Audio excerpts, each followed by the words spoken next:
এক বোন আসলেই চমৎকার একটা প্রশ্ন করেছেন, তাই আমি ভাবলাম যে সেই প্রশ্নের উত্তর দিয়েই এই পর্বটি শুরু করা যাক। আর কোরআনের সাথে সম্পর্ক তৈরির ক্ষেত্রে এই বিষয়টি উপলব্ধি করতে পেরে সকলেই আশা করি উপকৃত হতে পারব। প্রশ্নটি ছিল, এখানে আমরা এত সব বিচক্ষণতা এবং দার্শনিক অনুপ্রেরণামূলক শিক্ষা অর্জন করছি, এই সব কিছুর বাস্তবিক উপকারিতা কি, কিন্তু বাস্তবিক অর্থে কি সাথে নিয়ে আমরা ফিরে যাব? প্রশ্নকারী হয়তো অনুপ্রেরণা অর্জনের বিষয়টি বুঝাননি, বরং তিনি হয়তো বুঝেছেন যে কি ধরনের বাস্তব কর্মপরিকল্পনা নিয়ে আমি বাড়ি ফিরে যাব। আমি মনে করি যে অনেকের মধ্যেই এই উদ্বেগটি রয়েছে। আমি এটাও মনে করি যে এই মতটি নির্দিষ্ট কিছু স্লোগানের সাথে সম্পর্কিত, যা সমস্যাজনক হয়ে উঠেছে, যা মুসলিম সমাজে বেশ সার্বজনীন রূপ ধারণ করেছে। আর এই স্লোগানটি হলো, আমাদেরকে কোরআনের প্রত্যেকটি আয়াত শিখতে হবে এবং এটাকে বাস্তবে পরিণত করতে হবে। স্লোগানটি হলো, প্রতিটা জিনিস যা আপনি কোরআন থেকে শিখবেন এটাকে আপনার বাস্তবে প্রয়োগ করতে হবে। কোরআনের সকল আয়াত আপনাকে কাজে পরিণত করার কথা বলে না। আলিফ লাম মিম আপনার কাছে কোনো কিছু আশা করে না। ফাতাওয়াল্লা বিরুকনিহি ওয়াকালা সাহিরুন আও মাজনুন, ফিরাউন মুখ ফিরিয়ে নিল এবং বলল মূসা হচ্ছে জাদুকর এবং উম্মাদ। আয়াতটা কি আপনাকে কিছু করতে বলছে? বুঝতে পারছেন? আল্লাহ গাছ সৃষ্টি করেছেন যা খোসা দিয়ে আবৃত চমৎকার ফল প্রদান করে, তাহলে তো এখন আমাদের কর্তব্য ফল খাওয়া। তাহলে কোরআন আপনাকে কিসের দিকে আহ্বান করছে? কোরআনের নির্দিষ্ট কিছু লক্ষ্য রয়েছে। কোরআনের লক্ষ্যগুলো স্বয়ং কোরআন দ্বারাই নির্ধারিত। লাআল্লাকুম তাত্তাকুন, লাআল্লাকুম তাআকিলুন, লাআল্লাকুম তাতাফাক্কারুন, লাআল্লাকুম তাতাযাক্কারুন। কোরআন নিজেই আপনাকে বলছে যাতে তোমরা চিন্তা করতে পারো, যাতে তোমরা গভীর মনোনিবেশ করতে পারো, যাতে তোমরা ভেবে দেখতে পারো, যাতে তোমরা নিজেদেরকে রক্ষা করতে পারো, যাতে তোমরা সঠিক উপায়ে কাজ করতে পারো। কখনো কখনো আয়াতগুলো আপনাকে কিছু করতে বলে, অন্য ক্ষেত্রে আল্লাহ শুধু চান যে আপনি চিন্তা করেন। তিনি শুধু বলেছেন যে আমি চাই তোমরা চিন্তা করো। অন্য ক্ষেত্রে তিনি বলেছেন যে আমি চাই তোমরা গভীরভাবে চিন্তা করো। তিনি কোরআনে অভিযোগ করেছেন, আফালা ইয়াতাদাব্বারুনাল কুরআন, কেন তারা কোরআন নিয়ে গভীর মনোনিবেশ করে না? আমা আলা কুলুবিহিম আকফালুহা, নাকি তাদের হৃদয়গুলোতে তালা ঝুলানো রয়েছে? আপনারা জানেন, আমরা যখন কোনো কিছুকে কাজে পরিণত করার কথা চিন্তা করি, এর দ্বারা আমরা এমন কিছু ইঙ্গিত করি যা আমাদের করণীয়, কিন্তু আমাদের কাজগুলো হলো আমাদের মনোভাব, আবেগ, অনুভূতি এবং উপলব্ধির ফলাফল। আর কোরআনের বেশিরভাগ অংশই আমাদের মনোভাবকে পরিবর্তনের কাজ করে। এটা আমাদের উপলব্ধিকে পরিবর্তন করে। এটা আমাদেরকে আল্লাহর বিজ্ঞতাকে উপলব্ধি করায়। আর এই বিজ্ঞতা আপনার দৃষ্টিভঙ্গিকে পরিবর্তন করে এবং যেভাবে আপনি কোনো কিছুতে প্রতিক্রিয়া দেখান তাকে পরিবর্তন করে। তো সকল আয়াতই আপনাকে কিছু করতে বলে না, আমি এটা বিশ্বাস করি না। আমি এটা মোটেও বিশ্বাস করি না। কোরআনের অনেক অনেক আয়াত রয়েছে যা আপনাকে কিছুই করতে বলে না, কিন্তু অনেক আয়াত রয়েছে যা কি করতে বলে? চিন্তা করতে বলে। অনেক আয়াত রয়েছে বিবেচনা করার, অনেক আয়াত রয়েছে স্মরণ করার। এই সবগুলোই হলো কোরআনের যৌক্তিক প্রয়োগ। এগুলোও কোরআনকে বাস্তবে পরিণত করার অন্তর্ভুক্ত। এই অনুশীলনের উদ্দেশ্য হলো, এর দ্বারা আমি দুইটি জিনিস করতে চাই। আমি জোর দিতে চাই আল্লাহ শুরুতে যা বলেছেন, ওয়াল কুরআনিল হাকিম, বিজ্ঞতায় পরিপূর্ণ কোরআন। আমি এই সূরাটির কিছু চমৎকার বিজ্ঞতাকে উপস্থাপন করতে চাই। এটাই আমার প্রথম লক্ষ্য। আমি এটাও উপস্থাপন করতে চাই যে কিভাবে সূরাটি চমৎকারভাবে বিন্যস্ত, কারণ হাকিম শব্দের অর্থ এটাও যে এটি চমৎকারভাবে বিন্যস্ত। আমি এটাও উপস্থাপন করতে চাই যে কিভাবে কোরআন এর বিধানগুলোর ব্যাপারে সংকোচ প্রকাশ করে না, ঠিক যেমনভাবে সেই রাসূলগণ বলেছেন। এটা মানুষকে আহ্বান করে যেমনটা করা উচিত, কারণ প্রকৃতপক্ষে হাকিমও একই অর্থবোধ। তাই শুরুর সেই আয়াতটি আসলে এই গোটা অধ্যয়নটিকে নির্দিষ্ট একটি গন্তব্যের দিকে টেনে নিয়ে গিয়েছে। তো আমি আশা করি এগুলোই আপনি এই আলোচনা থেকে পাবেন। এটা যদি যথেষ্ট বাস্তবধর্মী না হয়, তাহলে আমি জানি না যে এর চেয়ে উত্তম কি বলতে পারবো। ওয়াজআলনা মিন বাইনি আইদিহিম সাদ্দান, আয়াতটি হলো ওয়াইদা কিলা লাহুম, যখন তাদেরকে এটা বলা হয়। প্রসঙ্গক্রমে এটা চতুর্থ অনুচ্ছেদ। এটা 3টে আয়াত সম্বলিত ছোট একটা অনুচ্ছেদ। শুধু এটুকুই। ইনশাআল্লাহ আমরা চতুর্থ এবং পঞ্চম অনুচ্ছেদ নিয়ে এই পর্বে আলোচনা করব। আর এই অনুচ্ছেদে রয়েছে শুধু 3টে আয়াত। জানেন আমরা কি নিয়ে শিখব? সেই সকল মানুষ যারা চিন্তা করতে অস্বীকৃতি জানায়, তারা চিন্তা করতে অস্বীকৃতি জানায়। জানেন এই অনুচ্ছেদটি কেন গুরুত্বপূর্ণ? কারণ এখন আমরা রয়েছি চতুর্থ অনুচ্ছেদে। তো এর আগে কতটি অনুচ্ছেদ এসেছে? 3টি। প্রথম অনুচ্ছেদের বিষয়বস্তু ছিল ওহী, দ্বিতীয় অনুচ্ছেদের বিষয়বস্তু ছিল ইতিহাস, আর তৃতীয় অনুচ্ছেদের বিষয়বস্তু ছিল আমাদের চারপাশের জগৎ, তাই না? এই সবগুলোই হলো পন্থা যার মাধ্যমে আপনি চিন্তা করতে পারেন। আর এখন আমরা এমন একটা অনুচ্ছেদে চলে এসেছি যেখানে মানুষ চিন্তা করতে অস্বীকৃতি জানিয়েছে। এটাই তাদের প্রতি সমালোচনা, তাদের সম্পর্কে এটা আল্লাহর বক্তব্য। ওয়া ইযা কিলা লাহুম, যখন তাদেরকে এটা বলা হয়, ইত্তাকু মা বাইনা আইদিকুম ওয়া মা খালফাকুম, কেন তোমরা তোমাদের সামনে যা রয়েছে এবং তোমাদের পেছনে যা রয়েছে তা থেকে নিজেদেরকে রক্ষা করার জন্য সতর্কতা অবলম্বন করছো না, লাআল্লাকুম তুরহামুন, যাতে তোমাদের উপর দয়া প্রদর্শন করা হয়। আপনার সামনে যা রয়েছে আর পেছনে যা রয়েছে তা থেকে শিক্ষা অর্জনের বিষয়টি কি এই প্রথম শুনছেন? না, আল্লাহ ইতিমধ্যেই বলেছেন যে একটি দেয়াল রয়েছে সামনে এবং একটি পেছনে। এর তাৎপর্য কি? এর দ্বারা আল্লাহ বলেছেন যে কেন তোমরা চারপাশের জগৎ সম্পর্কে মনোযোগ দিচ্ছ না। আর এটা যদি যথেষ্ট মনে না হয় তাহলে ইতিহাস থেকে পাওয়া শিক্ষা সম্পর্কে কেন মনোযোগ দিচ্ছ না? এটা অনেকটা এভাবে বলা যে যখন তাদেরকে বলা হয় যে দ্বিতীয় অনুচ্ছেদ এবং চতুর্থ অনুচ্ছেদে মনোযোগ দাও যাতে তোমাদের উপর ক্ষমা প্রদর্শন করা হয়।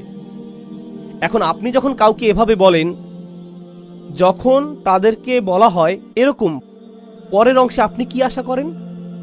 তখন তাদেরকে এরকম বলা হবে, তারা এর জবাব দিবে, তাই না? এমনটি আপনি প্রত্যাশা করেন। কিন্তু জানেন অবিশ্বাস্য বিষয়টি কি? এখানে জবাবের অংশটি নেই, এখানে কিছুই নেই। এটা এরকম যে যখন তাদেরকে বলা হয় মনোযোগ দাও, সতর্কতা গ্রহণ করো, তোমাদের সামনে যা রয়েছে এবং পেছনে যা রয়েছে তার ভিত্তিতে, যাতে তোমাদের উপর দয়া প্রদর্শন করা হয়। এরপর dot dot dot dot dot, কোনো জবাবের উল্লেখ নেই। আপনারা জানেন এর অর্থ কি? তাদের বলার কিছু নেই, তাদের জবাব দেবার কিছু নেই। আর এই বিষয়টা ধারণ করার এটাই সবচেয়ে সুচারু পন্থা যে কত সামান্য তারা চিন্তা করে, তাদের কোনো জবাবই নেই।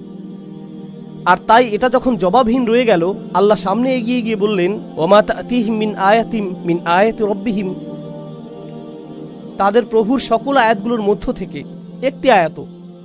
প্রসঙ্গক্রমে আয়াত বলতে কি বোঝায়? একটি নিদর্শন, একটি অলৌকিক বিষয়।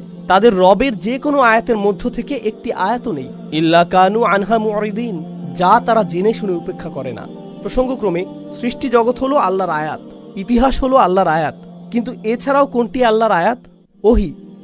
তো এখানে প্রথম আয়াত সম্পর্কে তাদেরকে ইতিমধ্যেই বলা হয়েছে যে তোমাদের বিবেচনা করা উচিত চারপাশের জগৎ। আর এখন তাদেরকে বলা হচ্ছে যে তোমাদের অন্য আয়াতগুলো নিয়েও চিন্তা করা উচিত। কিন্তু কিছু আসে যায় না, যেই ওহী তাদের কাছে আসুক এর পরেও তারা উপেক্ষা করেই যাবে। তো সত্যের তিনটি দরজার সবগুলোই অবরুদ্ধ, এগুলো তাদের কোনো কাজেই আসবে না। এখন সামনে এগিয়ে গিয়ে আপনি যদি এই শব্দগুলো নিয়ে চিন্তা করেন, ওয়া ইযা কিলা লাহুম আনফিকু, যখন তাদেরকে বলা হয় ব্যয় করো, এটা ব্যতিক্রম। এটাই প্রথমবার যখন আসলে কিছু করতে বলা হলো, কিছু বিশ্বাস করা নয়, ধারণাগতভাবে কিছু স্বীকার করা নয়, বরং প্রকৃতপক্ষে কিছু করা। সূরাটিতে এটাই একমাত্র করণীয় আদেশ, ইত্তাবিউল মুরসালিন, রাসূলদের অনুসরণ করো, এই অংশটি ছাড়া। কিন্তু সেখানেও তাদের অনুসরণ এবং বিশ্বাস করার কথা বলা হয়েছে। মনোযোগ দিয়ে শুনুন, যখন তাদেরকে বলা হয় ব্যয় করো তা থেকে যা আল্লাহ তোমাদের সকলকে প্রদান করেছেন, আনফিকু মিম্মা রাযাকাকুমুল্লাহ, ব্যয় করো তা থেকে যা আল্লাহ তোমাদের সকলকে প্রদান করেছেন। আয়াতটি কি বলেছে যে কাকে এবং কিসে দান করতে হবে? না, শুধু বলা হচ্ছে ব্যয় করো। কারণ এটা পরিষ্কার হওয়ার কথা এমন ব্যক্তির জন্য যে তার বুদ্ধিমত্তাকে ব্যবহার করেছে, এটা উপলব্ধি করার জন্য যে ব্যয় করো এমন মানুষের জন্য যার এটা প্রয়োজন। এমন জায়গায় ব্যয় করো যেখানে ব্যয় করা যথাযোগ্য। ব্যয় করার ভালো অনেক উপলক্ষ রয়েছে। প্রসঙ্গক্রমে মক্কায় তখন কোনো মসজিদ নির্মাণাধীন ছিল না, তখন কোনো মসজিদে নববীর দানবক্স ছিল না তখন। তো যখন আল্লাহ প্রদত্ত অর্থ থেকে ব্যয় করার আয়াত আসলো, তখন কার জন্য ব্যয় করতে হয়েছিল? এটা একটা গুরুত্বপূর্ণ প্রশ্ন। আপনাকে এটা ব্যয় করতে হবে ইয়াতিমদের জন্য, দরিদ্রদের জন্য, অভাবীদের জন্য, আহতদের জন্য।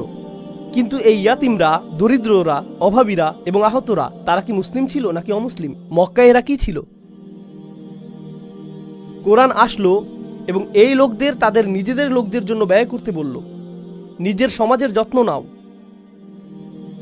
আমরা কি এটা করি? আমরা কি এটা মনে করি যে কোরআন আমাদেরকে নিজেদের সমাজের যত্ন নিতে বলেছে?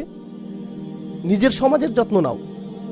তো এখন ওয়া ইযা কিলা লাহুম আনফিকু মিম্মা রাযাকাকুমুল্লাহ ক্বালা আল্লাযীনা কাফারু লিল্লাযীনা আমানু, কাফেররা তাদেরকে বলে, যারা ঈমান এনেছে, কাফেররা ঈমানদারদেরকে জবাব দিচ্ছে। এর আগে কি তারা জবাব দিয়েছিল? যখন তাদেরকে বলা হলো তোমরা কেন সতর্ক হচ্ছ না? কোনো জবাব আসেনি। কিন্তু যখন বলা হলো যে কেন তোমরা ব্যয় করছো না, তারা তাৎক্ষণিক জবাব দিয়ে দিল, আনুতাইমু মাল্লাউ ইয়াশাউল্লাহু আতআমা, আমরা কি এমন কাউকে আহার করাবো যাকে আল্লাহ যদি চাইতেন নিজেই আহার করাতে পারতেন? ইন আনতুম ইল্লা ফি দালালিম মুবিন, তোমরা বিভ্রান্ত ছাড়া আর কিছুই না, তোমরা নিশ্চিত বিভ্রান্ত।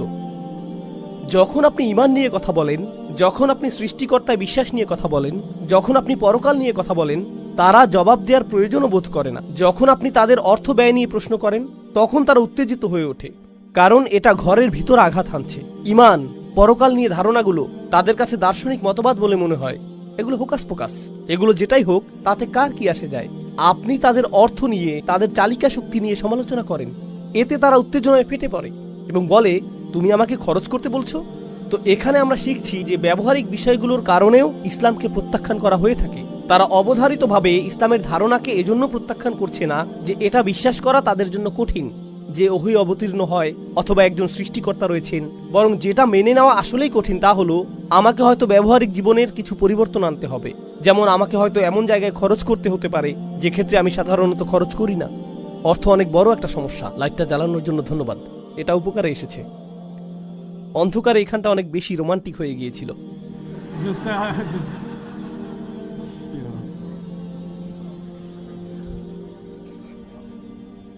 এই শব্দটা সবসময় কাজ করে,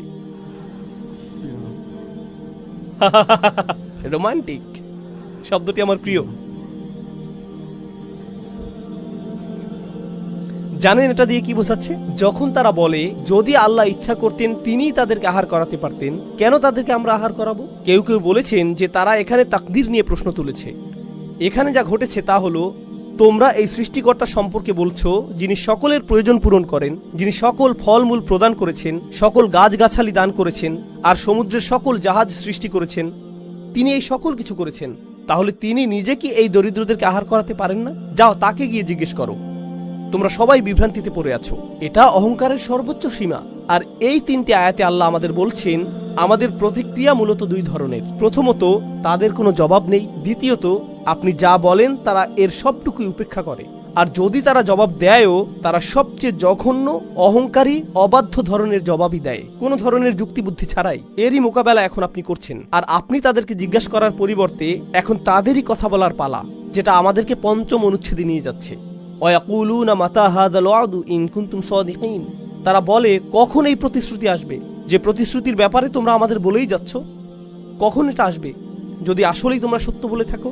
তারা কোন প্রতিশ্রুতির কথা বলছে? সতর্কীকরণগুলোর কথা। এখন আমি আপনাদেরকে এই কথাটি স্মরণ রাখতে বলবো। সতর্কীকরণগুলো আসে তিনটি পর্যায়ে। এটা অত্যন্ত অত্যন্ত গুরুত্বপূর্ণ জিনিসগুলোর একটা। সতর্কীকরণগুলো তিন ধরনের। কোরআনের সর্বপ্রথম সতর্কীকরণ হলো একটি জাতির ধ্বংসপ্রাপ্ত হওয়া। কোন জাতিকে ধ্বংস করা হবে। নূহের জাতিকে পানিতে ডুবানো হয়েছিল, লুতের জাতির উপর অগ্নিবৃষ্টি বর্ষিত হয়েছিল, ইত্যাদি ইত্যাদি। প্রথম ধরনের সতর্কবার্তাটি কি? একটি জাতির ধ্বংসপ্রাপ্ত হওয়া। দ্বিতীয় সতর্কতা হলো বিচার দিবস। প্রথমটি কি ছিল দেখি আপনারা এখনো জেগে আছেন কিনা। জাতির ধ্বংসপ্রাপ্ত হওয়া। দ্বিতীয়টি বিচার দিবস। তৃতীয়টি হলো জাহান্নাম। প্রথম, দ্বিতীয়, তৃতীয় আমার সাথে পুনরাবৃত্তি করুন। জাতির ধ্বংসপ্রাপ্ত হওয়া, দ্বিতীয়টি বিচার দিবস, তৃতীয়টি জাহান্নাম। আর এই সবগুলোই সম্পর্কযুক্ত।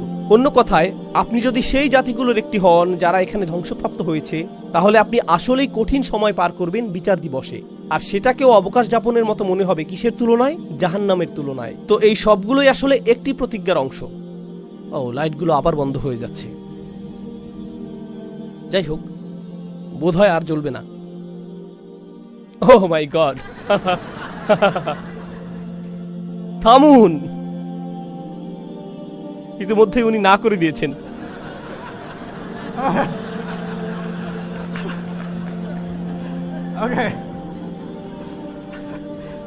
কম আলোতে কাউকে অধিক সুন্দর দেখাবে না। আমি মজা করলাম আমি। এখন আবার কুরআনে ফিরে যাচ্ছি। আসুন মনোযোগ দেই। তো এই প্রতিশ্রুতিটি এটা কখন ঘটবে? তোমরা কি সিরিয়াস? যাও দেখি সেটা নিয়ে আসো। সেটা ঘটাচ্ছ না কেন? প্রসঙ্গক্রমে এর আগের আয়াতে তারা বলেছিল আল্লাহ যদি এতই ধনী হন তাহলে কেন তিনি নিজে দরিদ্র লোকদের দেখাশোনা করছেন না? কোরআনের আরেকটি সূরাতে এই কথাই বলা হয়েছে। ইন্নাল্লাহা ফাকিরুন ওয়া নাহনু আগনিয়া, আল্লাহ দেউলিয়া হয়ে গেছেন, আমরা ধনী।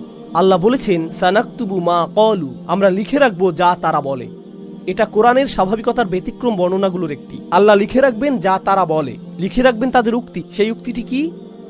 আল্লাহ হলেন গরিব আর তারা ধনী, আর তারা মূলত এইরকম কথা এখানেও বলেছে। আর এজন্যই এই সূরাতেও আপনি পাবেন ওয়ানাকতুবু মা কদ্দামু আসারহুম, আমরা লিখে রাখবো যা তারা সামনে প্রেরণ করেছে এবং যা তারা পেছনে ফেলে এসেছে। এটাই অপরাধ হিসেবে যথেষ্ট। এটা এত খারাপ কেন যে আল্লাহ লিখে রাখবেন? তিনি এর আগে লিখে রাখার কথা বলেছেন, কারণ লিখে রাখার মতো এবং তা তাদের মুখে নিক্ষেপ করার মতো এমন কথা তারা বলে ফেলেছে। কিন্তু যদিও তারা এরকম ভয়ঙ্কর, এরকম জঘন্য কথা বলেছে, যেমন এটা বলা যে কখন এই প্রতিশ্রুতি আসবে, অথবা আল্লাহ চাইলে নিজেই আহার করাতে পারতেন, এই সময় আল্লাহ মূলত রাসূল সাল্লাল্লাহু আলাইহি সাল্লামকে প্রস্তুত করেছেন যে তারা জঘন্য কথা বলবে যেগুলো লিখে রাখার যোগ্য, যাতে তাদেরকে আসলেই এর জন্য শাস্তি দেয়া যায়। তাই আল্লাহ শুরুতেই বলে রেখেছেন নাকতুবু মা কদ্দামু ওয়া আসারহুম, মা কদ্দামু হুনা, তারা যা সম্মুখে প্রেরণ করতে চেয়েছে তা আসলে এখানে রয়েছে। এখন তারা এই জঘন্য প্রশ্ন জিজ্ঞেস করেছে আর আল্লাহর ক্রোধ চূড়ান্ত সীমায় পৌঁছে গেছে। তো এখন এটা শুরু হবে। প্রথম পর্যায়টি হবে জাতির ধ্বংসপ্রাপ্ত হওয়া। মা ইয়ানজুরুনা ইল্লা সাইহাতান ওয়াহিদাতান, এর অর্থ দুটি জিনিস। এটা বোঝাচ্ছে তারা একটি বিস্ফোরণ ছাড়া অন্য কোনো জিনিসের জন্য অপেক্ষা করছে না। এর অর্থ এটাও যে তারা একটি বিস্ফোরণ ছাড়া আর অন্য কিছু দেখবে না। তাখুযুহুম, এটা তাদেরকে আঁকড়ে ধরবে। ওয়াহুম ইয়াখিসিমুন, যখন তারা পরস্পর উদ্দেশ্যহীন যুক্তিতর্কে লিপ্ত থাকবে। তারা আল্লাহ সম্পর্কে এগুলো বলে, তিনি কি করবেন অথবা করবেন না, তোমাদের সৃষ্টিকর্তা কোথায়, শাস্তি, আমি আতঙ্কিত, আমি আসলেই আতঙ্কিত। তারা বিদ্রুপাত্মক কৌতুকে লিপ্ত থাকবে। ইল্লা কানু বিহি ইস্তাহজিউন, তারা এটা নিয়ে কৌতুক এবং হাসি তামাশা করবে। আর তাদের উদ্দেশ্যহীন কথোপকথনের মাঝখানে একটি বিস্ফোরণ তাদেরকে আঁকড়ে ধরবে।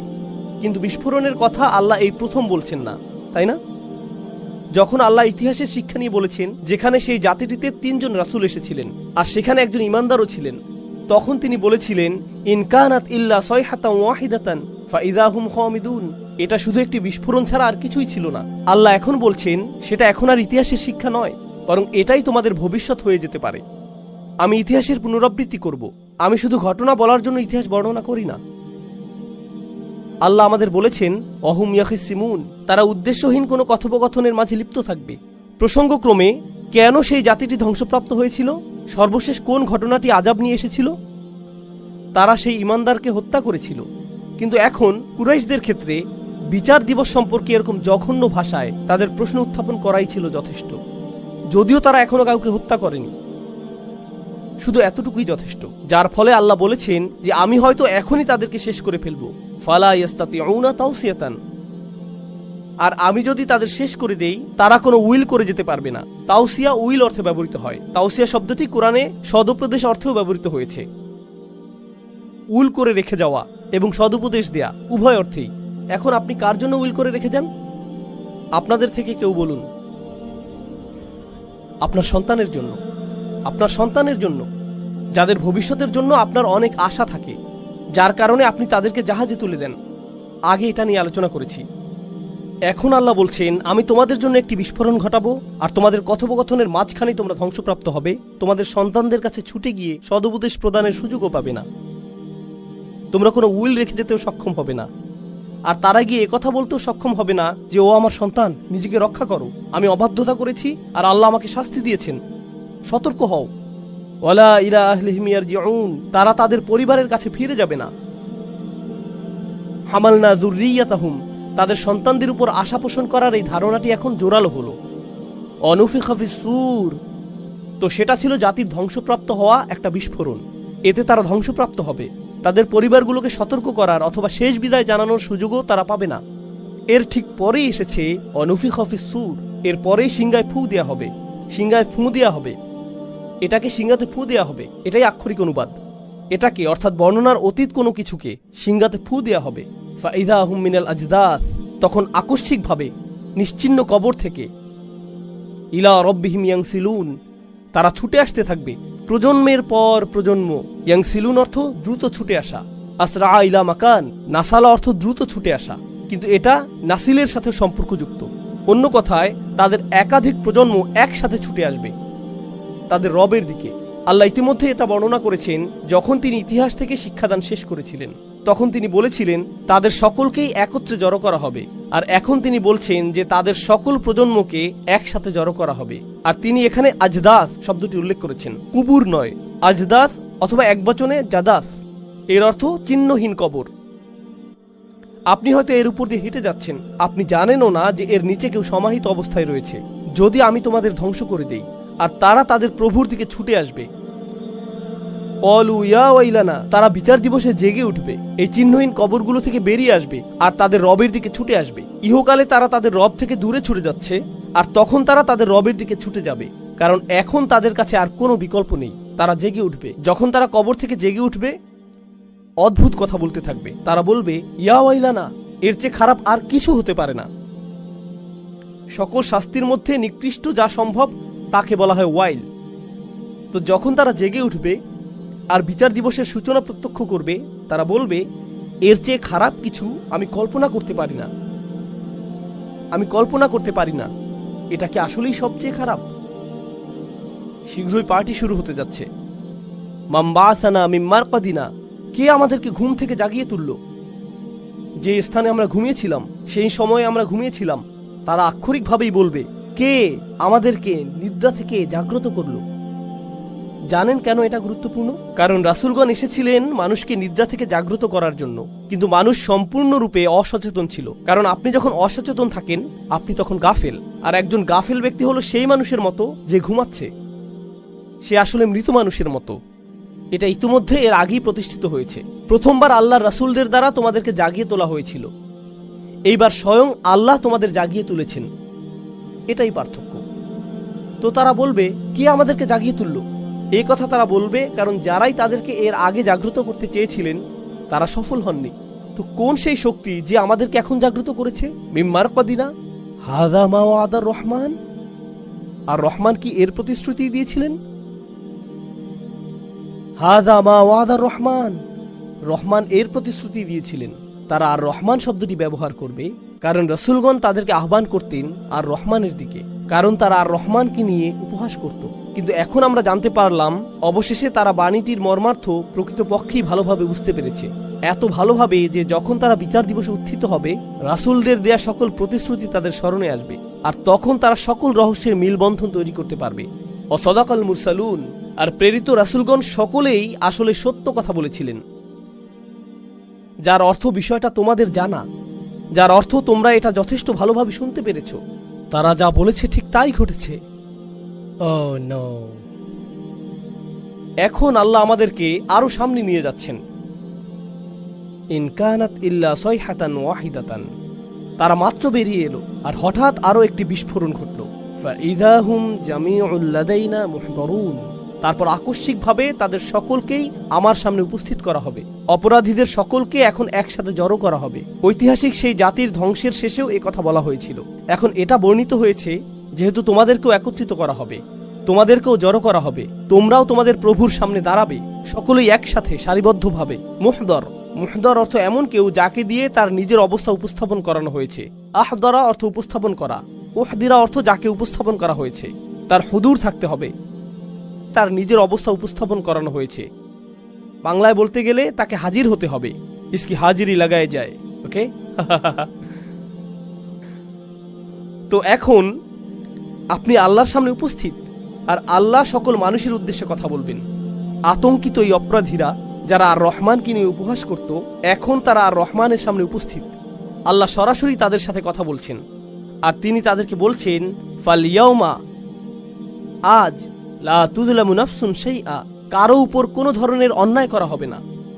কাউকে এমন অপরাধে অভিযুক্ত করা হবে না যা সে করেনি। কেউ প্রকৃতপক্ষে যে ক্ষতি সাধন করেছে তার চেয়ে বেশি তার উপর চাপিয়ে দেয়া হবে না, কারণ আমাদের কাছে তোমার প্রত্যেকটি কাজের নিখুঁত রেকর্ড রয়েছে, তো ভুল হওয়ার কোনো সম্ভাবনা নেই। ওয়া নাকতুবু মা কদ্দামু ওয়া আসারহুম ওয়া কুল্লা শাইইন আহসাইনাহু ফি ইমামিন মুবিন, আমরা লিখে রেখেছি সবকিছু যা তারা ভবিষ্যতের জন্য প্রেরণ করেছে, আর সকল প্রভাবক বিষয় যা তারা পেছনে রেখে এসেছে, আর আমরা সকল কিছু লিপিবদ্ধ করেছি সুস্পষ্ট একটি গ্রন্থে। তো তোমাদের কোনো খারাপ কাজ বিস্তৃত হয়ে যাওয়ার কোনো সম্ভাবনা নেই। এটা সেই আয়াতেরই পুনরালোচনা। ওয়ালা তুজজাউনা ইল্লা মা কুনতুম তা'মালুন, তোমরা নিজেরা যা করতে তা ছাড়া।